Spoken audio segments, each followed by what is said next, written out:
Hello,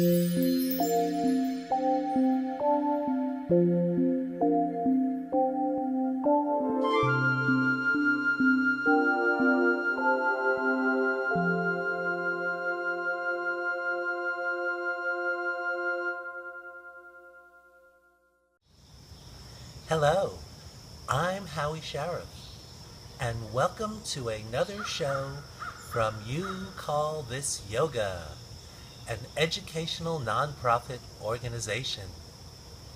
Today we'll be exploring chair yoga for a healthy back. It may be a little bit of a paradox though, because by sitting on a chair, you may already be compromising your back. Chairs are designed for sitting, but not necessarily for the optimum design for a healthy back. The back form has curves in it. The curves go either out or in, down the length of your spine, and these curves create stability so that your head could be in an upright position. Many chairs are angled for stacking, ease of shipping, appearance of being relaxing, or what other forms they may take for fashion. We then accommodate them by changing our body shape from an ideal one to one where the body is shaped like a curve or a C, because our hips are forward and our heads are down. I'll share some tips about how I position myself using some props. To begin with, I'll look at a chair and notice how tall it is, or how deep it is, or how angled it is. Many chairs angle towards the back of the chair. The knees are often positioned higher than the hips. Knees are higher than the hips, leading to a closed kind of position. Or if you're sitting at a table working on your computer, or not sitting and standing and working on your phone or tablets, or other postures that you may not be aware of. I'll start with the foundation that I like, called a lumbar limbo roll. It's in the shape of a roll. I've taken a towel, or in this case, a blanket, that I've folded up and then roll up neatly into a roll. I place this in my lower back area, the lumbar. It's essentially by the waistband. You may notice the positioning from the side view. And by using this roll, I have a reference so that when I'm seated, I can push my tailbone back and down or under the roll, and then when I exhale, I can release my hips a little bit forward if I'm seeking an active positioning. So I can rock my hips back and forth from under the roll or out from the roll. This sort of movement is like doing the limbo, where you're trying to get under the limbo bar. The roll serves as that reference of the limbo bar. Another prop that I use is a pillow or a pad. You may use whatever seems easy to create a nice vertical support for your back, vertical being straight up and down, as opposed to many chairs that are angled back. Side view of angled back. or the view of the chair angled back. Many a time we'll then lean back into the chair as opposed to sitting up on the chair. Subtle but significant difference. I'll also use the same pad, if necessary, for the seat. Trying to create a downward slope if possible. Trying to have the hips higher than the knees.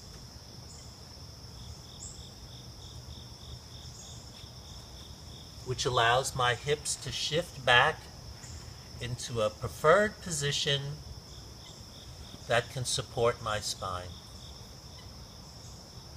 I mentioned the knees being higher than the hips. Another thing to consider is your shoes. When I take one of my shoes off, the knee actually will be lower than before. If you're wearing high heels or shoes with a platform, that will ultimately raise the knee and close this space down further. When this space closes, the head is likely to tip forward, resulting in a rounded back and usually some neck tension. I often go without my shoes and will do so. Not that my legs are that long, but because it allows me to sit forward, feel my feet on the ground. Many chairs are too short for the ideal seated position. Consider now finding something for your referencing of your back. Some people can use a shirt or a sweater or a jacket. I use many varieties of items. Feel free to be creative. We'll build mountain pose, the first pose of yoga. We'll do this seated, but it's very similar to standing. Consider the feet first. I like to position them under the knees, pointing forward, 2 fists apart. We'll call that hip width, 2 fists. Then my legs are more or less pointing forward. Each person can vary a little. I'll then rest my hands on my thighs to reference my elbows resting near my ribs. The upper arm is essentially straight down. Call that vertical. Then my shoulder blades have the opportunity to roll back and down over my back ribs towards the lumbar limbo roll. So my tail pushes back, my shoulders roll back and down, opening up the heart center, gaining access to the muscles that help stabilize the position of my head. In this position, I'll tend to turn my palms upward, which will facilitate the positioning of the shoulder blades. Imagine the standard picture of someone meditating. Often their palms are turned up, their elbows are by their side, hands resting on their thighs. Try that. It may feel differently from one side to the other when the palms are turned upward. There may be different tension in the neck areas from one side to the other, traumas or injuries, habits where you may hold something like a purse or some other carrying component. Let's breathe. See if you can create this easy flow through the nose, maintaining mountain position. When you breathe in, attempt to press the feet down and lengthen your spine up towards the sky, similar to a mountain with a stable base and a peak that projects upward. Breathe through the nose, if possible, several more times, slowly. No rush. You're in a pose. This may seem unique for your usual posturing, which is informative. Keep lengthening the spine. One more breath.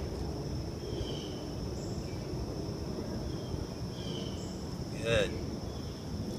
We'll build on this lumbar limbo roll concept by warming up the hips back and forth, or front to back, whichever you want to call it.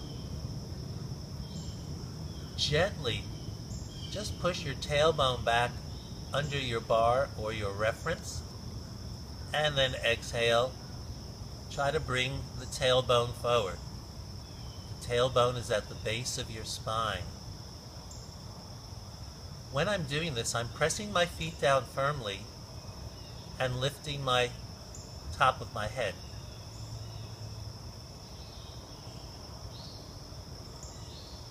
Just ripple the hips. That may be novel for you at this time. A little more. Good.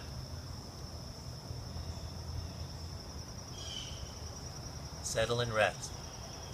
This could be more challenging if your chair seat slopes downward towards the back, if your knees are higher than your hips. Play with that a little bit more at your convenience. Then building up towards the crown or head, consider on the inhale, you bring your belly up and forward. And then on the exhale, you bring it back. Breathe in and belly up. Exhale, bring it back. The belly comes up and forward, and you make it a little round, like a little melon that you can just check to see if it's right. And then when you exhale, you can draw the belly back so that there is a dynamic movement of the belly driven by the breath. Belly up, belly back. One more. Good. Then let's focus on the shoulder blades. Consider on the inhale, drawing the shoulder blades over the back ribs towards the limbo roll. Exhale, just release them. You draw them together, pinching them in the middle of your back towards your spine. Exhale, releasing them. The shoulder blades are actually drawing together and towards your waist. That opens the heart up further. You're also engaging muscles that support your head. They connect towards the middle of your shoulder blades, as well as some other areas near there. We often do not engage these muscles, but sit with our elbows out, causing the shoulder blades to separate. That can create a lot of fatigue. Here, you have the opportunity to engage these muscles that do keep your head upright. One more. Good. Now that we have those three elements, the hips, the belly, and the shoulder blades, we could put those segments together with our breath to create a three-part breathing that will expand the lung capacity as well as give you greater awareness of your body. When you inhale, gently draw the tail back, bring the belly up, draw the shoulder blades down. and then release. Go slowly. Tail back, belly up, shoulder blades down, release. Continue this 3-element breathing pattern. Tail, belly, shoulder blades, release. One more. Beautiful. Settle and rest. Practice wherever you can. It'll be helpful. We'll take this conscious 3-part breathing and blend it into one continuous inhale and a slow, steady exhale. See if you can draw tail back, belly up, shoulder blades down in a fluid manner, and release it. The more that you practice, the more in touch with this pattern you'll become. Good. Now that we have a steady flow of the breathing and the movement, we can add the arms and greater intention to build other poses called cow and cat. A cow often has a sway back. You may notice that. And here we're creating an arching of the back when we inhale. A Halloween cat image has a rounded back, like it's agitated. That'll be our cat pose.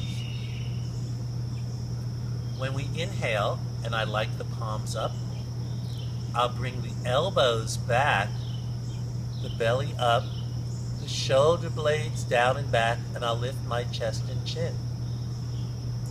Then on the exhale, I'll put my hands on my thighs, round my back, my tail comes forward, my belly comes up, my shoulder blades widen, and I'll turn my gaze down, but not dramatically drop my chin. Let's come up on the inhale, tail, belly, shoulder blades, and then on the exhale, tail, belly, shoulder blades. The inhale, the tail is back, the elbows, the belly is up, shoulder blades are down. On the exhale, palms down, tail forward, belly back, a little gaze drop. Shoulder blades are widening. Inhale, shoulder blades are narrowing. Exhale, shoulder blades are widening. And you're pressing on your thighs to give yourself stability, to let the gaze drop. Bring it up, and bring it down. One more.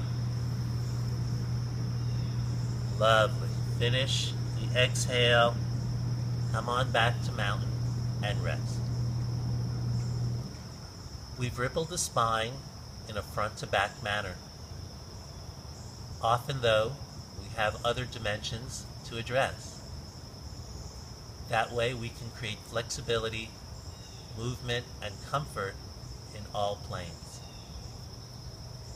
Let's develop hip sway, which is like a pendulum.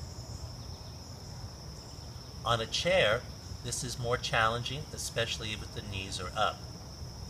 To compensate for this, what we do is raise the heels a little bit to create a little more room. The heels being raised helps to shift your hips a little bit. Another trick is to slide forward on the chair. So I'm going to move forward a bit. Reestablish my mountain. Bring my heels up. And then just breathe and just make believe that I'm just sashaying down the street. Inhaling, the hips go one way. Exhaling, the hips go another. And I'll do this standing to make it more dramatically evident. But do notice that my shoulders are staying level. While I get up, you keep practicing.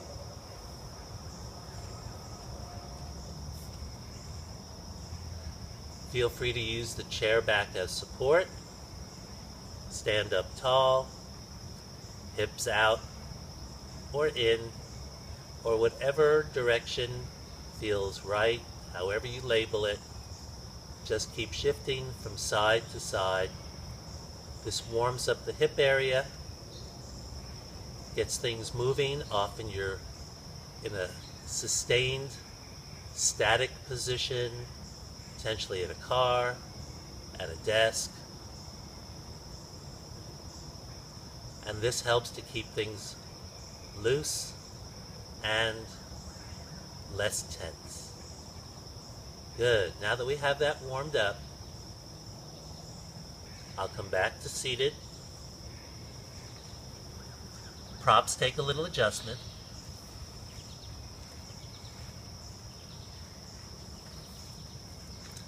Now that the hips are loose, I can continue back to the shoulders.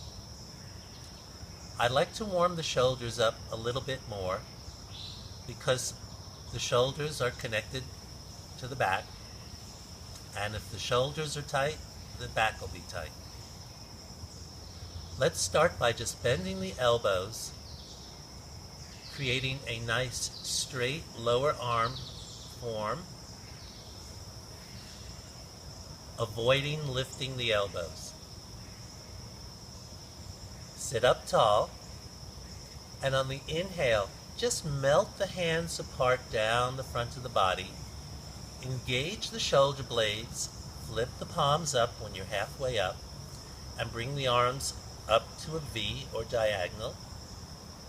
Exhale, float these arms down, keeping the shoulder blades engaged or pinched together. Then on the inhale, draw the arms back and down and lift the chest, arching the back. Then exhale, stay tall and bring the straight arms in front of you, palms together.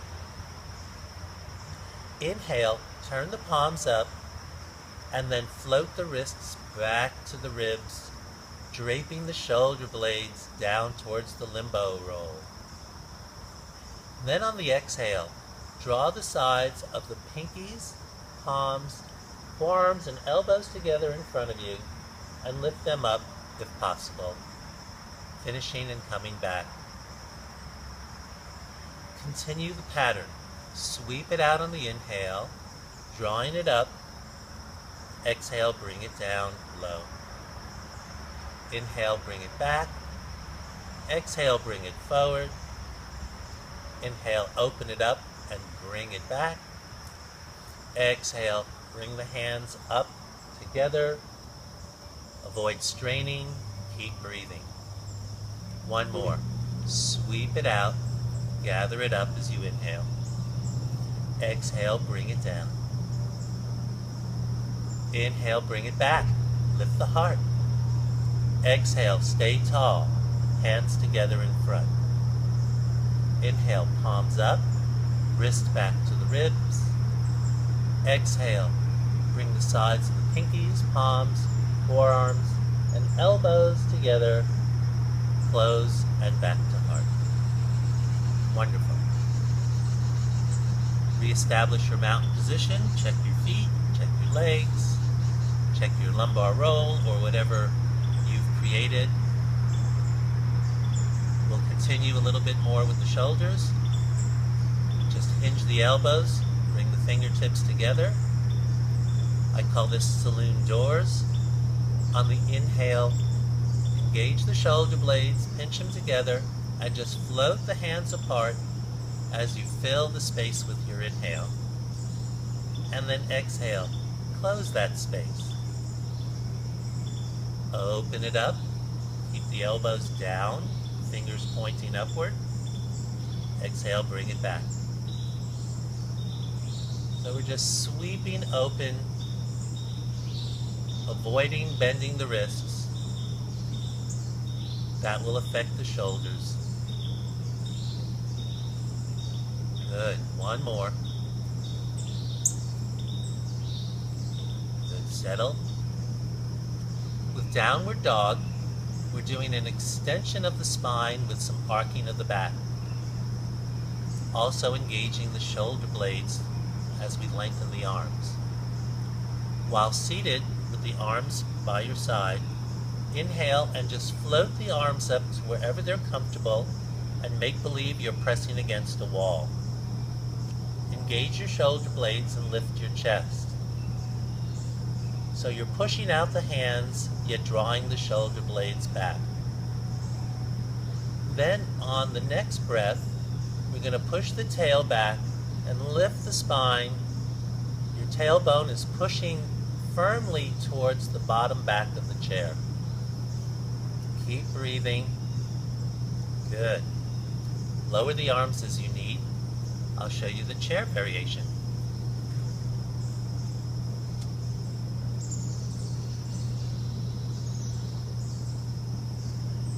Standing up tall, walk yourself a little bit back from the chair.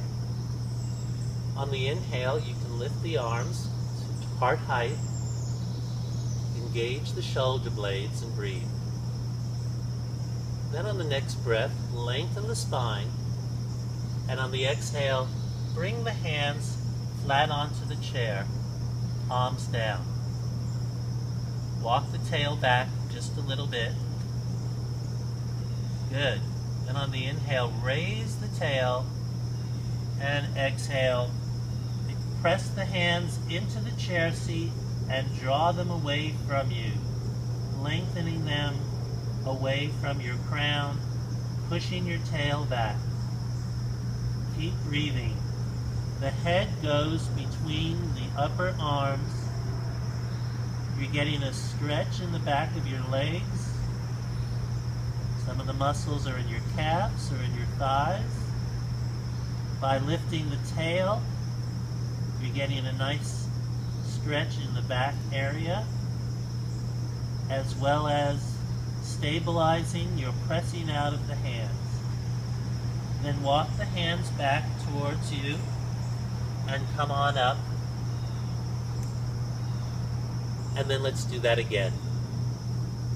Stand up tall, get your hands ready, positioning for landing.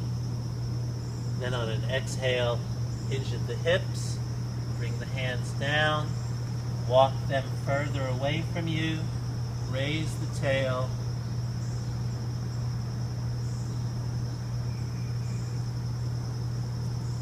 Good.